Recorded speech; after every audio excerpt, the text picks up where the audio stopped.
It was one of those quiet, chilly afternoons in late December when the world outside feels like it's wrapped in a heavy blanket. I was sitting on the worn-out couch in my living room, staring at the soft glow of the Christmas tree lights. They flickered lazily, casting faint shadows on the walls, and for a moment, everything felt still. Too still, actually. Let me back up a little. I'm the kind of person who thrives on nostalgia. You know, the type who keeps every little trinket because it reminds them of something. An old ticket stub from a concert, a seashell from a beach trip, even the quirky ornaments that never quite match but somehow belong on the tree. For me, Christmas isn't just about the gifts or the big family dinners. It's about those quiet moments, the small, forgotten memories that sneak up on you when you least expect it. This year was different, though. I just moved into this new apartment, tiny but cozy, and I was still figuring out how to make it feel like home. Moving during the holidays wasn't exactly ideal, but hey, you've got to roll with the punches, right? I'd finally unpacked the last box a few days before, a feat I celebrated with a pizza eaten straight out of the box because, well, plates were still buried somewhere. Anyway, as I sat there sipping lukewarm cocoa from a mismatched mug, my eyes drifted to a small cardboard box tucked under the tree. It was plain, nothing fancy, but it had been sitting there since I'd moved in. The thing is, I didn't remember packing it. Strange, right? I mean, I'm not exactly a neat freak, but I like to think I have a handle on what's in my own house. At first, I thought maybe it was a box I'd overlooked during the move, one of those random ones that end up being a collection of odds and ends. Batteries, old receipts, maybe a few pens that don't work anymore. But there was something about it that made me hesitate. It wasn't taped shut like the others, and it didn't have any of my messy handwriting scrawled across the top. For a second, I considered just leaving it there. It wasn't hurting anyone, right? But curiosity got the better of me.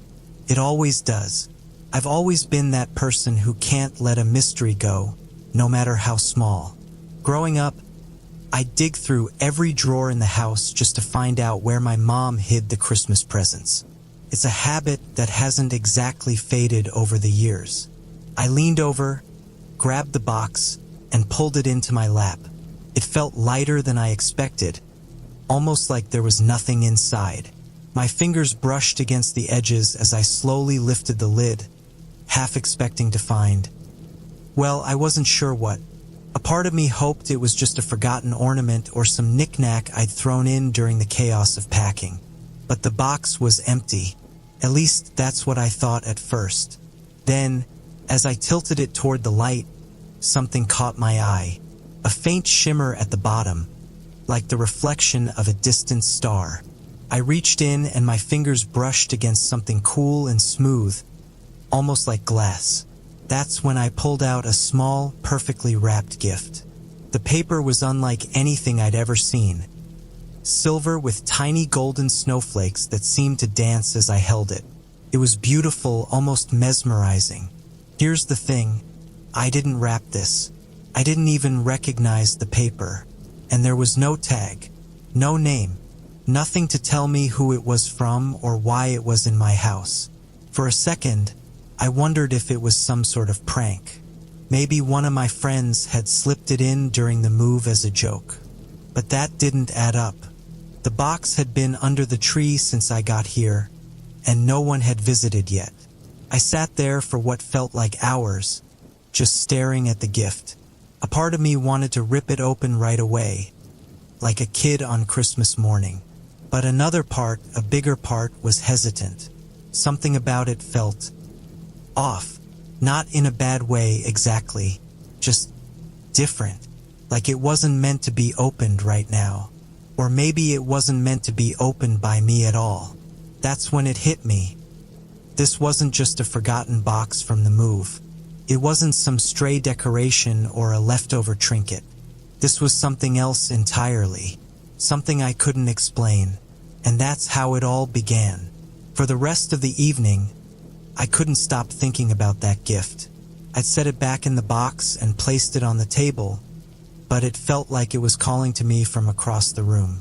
It's hard to explain, but have you ever had that strange feeling? Like someone's staring at you even though you're alone? That's exactly how it felt. Every time I glanced at the table, the little gift seemed heavier, somehow, almost as if it was watching me. I shook it off. I mean, come on, it was just a random gift, right? Nothing to get worked up about. Maybe it was some kind of mix-up. I told myself I'd figure it out in the morning. For now, I just needed some rest. But sleep didn't come easily that night. My apartment, which had always felt so quiet and peaceful, suddenly seemed different. The creaks in the floorboards sounded louder. The faint hum of the fridge seemed more like a growl, and I could swear I heard soft footsteps in the hallway. I tried to convince myself it was just my imagination running wild, but the unease stuck with me. The next morning, I got up and went straight to the table. The box was still there, exactly where I'd left it. For some reason, I felt a wave of relief. As silly as it sounds, I'd half expected it to have moved on its own. Laughing at myself for being so paranoid, I grabbed my phone and snapped a quick picture of the gift. I figured I'd send it to a few friends and see if anyone claimed it. Before I could hit send, something strange happened. The picture wouldn't load. My phone, which had been working fine all morning, suddenly froze. I couldn't even turn it off. It was like the device itself had decided to stop working. I sighed, tossed the phone on the couch, and made a mental note to look into it later. I went about my day trying to shake off the weirdness, but little things kept piling up. First, the lights in the kitchen started flickering. At first, I thought it was just the bulb, but then they'd go off completely and come back on with no explanation. Then there was the clock on the wall. It was an old one, the kind with ticking hands, and I'd never had any trouble with it before. But today it seemed off. The second hand would stop for a moment, then jump forward like it was racing to catch up. By the afternoon, I couldn't ignore the feeling that something wasn't right. I decided to head out for a while and get some fresh air. Sometimes you just need to clear your head, you know? But as I grabbed my coat and reached for the doorknob, I paused. I didn't hear anything unusual, but I felt it. The kind of feeling that makes your skin prickle and your breath catch in your throat. Like someone was standing right behind you. I whipped around, but there was no one there. Just the gift sitting on the table like always. I tried to laugh it off, but the sound felt hollow. Shaking my head, I stepped outside and locked the door behind me. The crisp winter air helped for a while. I wandered through the streets, watching families laughing as they carried shopping bags, kids tugging on their parents' sleeves to look at the holiday decorations. It felt normal, comforting even, but in the back of my mind, I couldn't stop thinking about that box. When I finally got home, the apartment was cold. Not the kind of cold where you grab a blanket and move on, but bone deep like the heat had been off for hours. I checked the thermostat, but it was set just like I'd left it.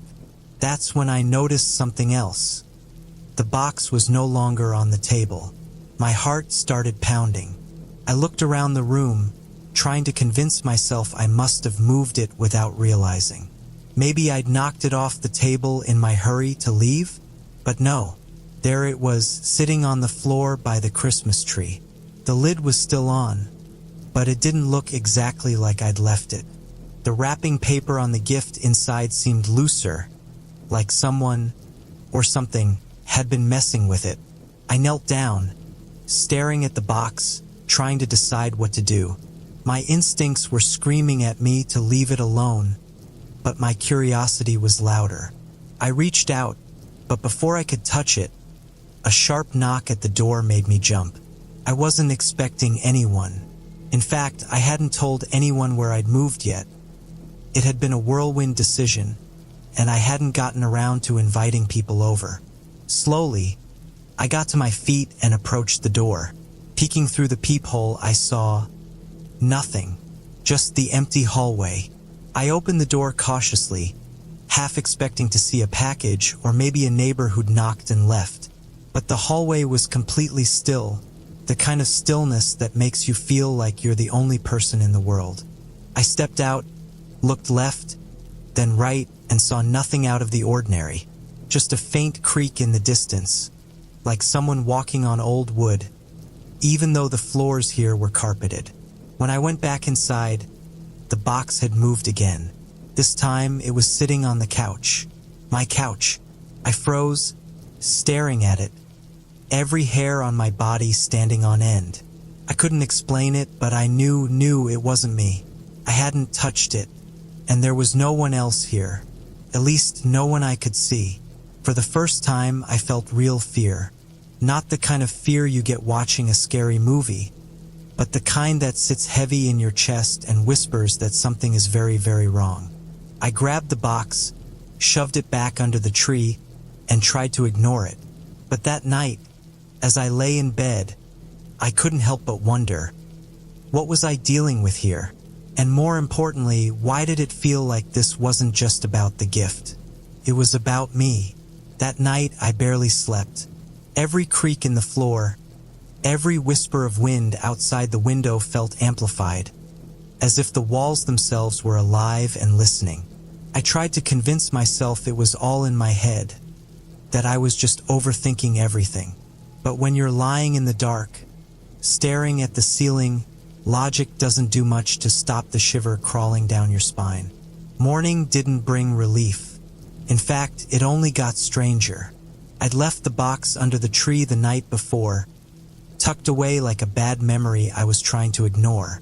But when I stepped into the living room, I stopped dead in my tracks. The box wasn't under the tree anymore. It was on the kitchen counter. I froze, staring at it, my breath caught in my throat. I hadn't moved it. I knew I hadn't. Slowly, I walked over and reached for the box, but my hand hovered just above it. The air around it felt different, heavier, colder, almost like the chill that hits you when you open a freezer door. Okay, I whispered to myself, trying to steady my nerves. It's just a box. Can't hurt you. I picked it up, half expecting it to feel ice cold or too heavy to lift.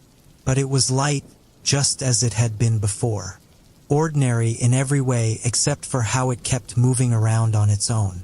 I placed it back under the tree, determined to ignore it, and headed to the bathroom to splash some cold water on my face.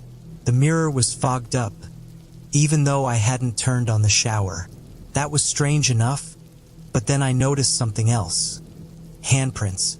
They were faint, like someone had pressed their palms lightly against the glass. But they were there, and they weren't mine. I backed out of the bathroom, my chest tightening with every step. Stay calm, I told myself, but my voice sounded shaky even to me. I needed to get out of the apartment at least for a little while. Grabbing my coat, I reached for the doorknob and stopped. There was a shadow, not mine. It stretched across the floor from the direction of the living room, dark and elongated, like someone was standing just out of sight. Hello! My voice cracked, barely louder than a whisper. No response. I stepped toward the living room, my heart pounding so loudly I could feel it in my ears. But when I turned the corner, the shadow was gone. The box, though, it was sitting on the couch again. The lid was slightly ajar now, the shiny wrapping paper inside peeking out like it was daring me to touch it. I couldn't. Instead, I grabbed my keys and bolted out the door, barely pausing to lock it behind me. I spent the rest of the day trying to distract myself. I went to the nearest coffee shop, ordered something I didn't even really want, and sat there scrolling aimlessly on my phone. But no matter what I did, my thoughts kept drifting back to that box. By the time I got home, the sun was setting, and the apartment felt darker than usual, even with the lights on. I told myself I was imagining things, that I'd let my nerves get the better of me. But then I noticed the picture frames. Every single one of them was turned around, the backs facing out. My heart sank as I slowly walked from room to room, finding the same thing in each one. Pictures of my family, my friends, my life. They were all hidden now, as if someone didn't want me to see them. I fixed them, one by one, trying to push down the growing unease gnawing at the back of my mind. But just as I finished, I heard a soft sound behind me. A laugh. Not loud, not obvious, but unmistakable. It wasn't cheerful or playful, it was cold, almost mocking. I spun around, but the room was empty. Empty except for the box. It was on the dining table now, sitting in the exact center like it had been placed there deliberately. This time, the lid was fully open, and the gift inside was tilted slightly, as if someone had been examining it. "Enough," I said out loud, my voice firmer than I felt. I marched over to the box, grabbed it, and headed straight for the trash chute in the hallway. I tossed it in without hesitation, listening for the faint thud as it hit the bottom. For the first time in days, I felt a tiny flicker of relief. It didn't last. That night, as I lay in bed, I heard a noise that made my blood run cold. A knock, not at the door, at the wall. It was slow, deliberate, and steady, like someone was tapping just lightly enough to be heard. I held my breath, hoping it would stop, but it didn't. It got louder. I wanted to run, but where would I even go? My chest felt tight, my legs felt heavy, and for a second, I thought about calling someone, anyone. But my phone was still frozen, unresponsive since that morning. Then, just as suddenly as it started, the knocking stopped. I lay there in the silence, my heart pounding so hard it hurt. But as the quiet stretched on, I began to think maybe, just maybe, it was over, until I heard the sound of wrapping paper crinkling. I sat up, my eyes darting to the corner of the room. There it was, the box, sitting on the floor, lid open, as if it had been waiting for me. The box sat there, still and silent, like it had every right to be in my room. I couldn't move at first, frozen by a fear I couldn't shake. My mind raced with 1,000 questions. How did it get here? What did it want from me? But none of them had answers. I swung my legs off the bed, trying to keep my breathing steady. This isn't real, I whispered to myself, hoping the sound of my own voice would help. It's just a box, nothing more. But even as I said it, I didn't believe it. That's when I heard it again. The crinkle of wrapping paper came from inside the box. I backed up against the wall, my pulse pounding so hard I thought my chest might burst. The box didn't move, but the sound grew louder, like someone or something was slowly unwrapping the gift inside. And then I saw it. A hand. It was pale, almost translucent, like it didn't belong to this world. Thin fingers with unnaturally long nails slid out from beneath the lid, followed by another hand, both clawing at the edges as if struggling to escape. I wanted to run, to scream, to do anything, but I couldn't. My legs felt rooted to the floor, my voice caught somewhere deep in my throat. The hands gripped the sides of the box, and then a head began to rise. It wasn't human. The face was smooth, featureless, with only faint indentations where eyes and a mouth should have been. Its movements were jerky, unnatural, like a puppet on invisible strings. As it crawled out, the room grew colder, the air thick and suffocating. My breath fogged in front of me, and every instinct I had screamed at me to run. But I couldn't. I don't know why. Maybe it was curiosity, maybe it was pure terror. But I stayed, watching as the thing unfolded itself from the box. It was taller than it should have been, its limbs impossibly long and twisted at odd angles. And then it turned toward me. I couldn't see eyes, but I felt its gaze, heavy and unrelenting. My knees buckled, and I slid down the wall, my hands shaking so badly I couldn't even push myself up. It tilted its head, as if studying me, and then it took a step forward. "No," I whispered, my voice barely audible. "Stay back." It didn't listen. With every step it took, the walls seemed to close in, the shadows growing darker and deeper. I tried to crawl away, but it was no use, it was too fast. When it was just a few feet away, it stopped. For a moment, the room was silent except for the sound of my ragged breathing. And then it spoke, but it didn't use words. The sound that came out was like static, like the hum of a broken radio, but somehow I understood. It was asking me a question, though I couldn't explain how I knew. "Why did you open it?" I shook my head, tears streaming down my face. I didn't mean to." The thing tilted its head again, almost as if it was amused. Then, faster than I could react, it reached out and grabbed my arm. Its touch burned like ice, and a searing pain shot through my body. I screamed, kicking and thrashing, but its grip was unyielding. My vision blurred as the room seemed to spin around me, the shadows swallowing everything until there was nothing but darkness. And then, just as suddenly as it had started, it let go. I collapsed to the floor, gasping for air, my arm throbbing where it had touched me. When I looked up, the thing was back by the box, crouched over it like it was retreating into its lair. It turned to me one last time, its faceless head somehow conveying a warning I didn't need words to understand. "Don't come back." Before I could even process what was happening, it slid back into the box, the lid closing behind it with a soft thud. For a long time, I just sat there, unable to move, unable to think. When I finally found the strength to stand, I grabbed the box, my hands trembling, and shoved it into the deepest corner of my closet. I didn't know what else to do. The rest of the night passed in a blur. I didn't sleep, I couldn't. Every creak of the floor, every rustle of the wind outside felt like it might come back. But it didn't. At least not yet. For the next few days, I couldn't bring myself to go near the closet. I didn't open it, didn't even glance at it when I walked by. It felt like the box was alive in there, pulsing with some dark energy I didn't understand. I tried to go about my life as if nothing had happened, but it was impossible.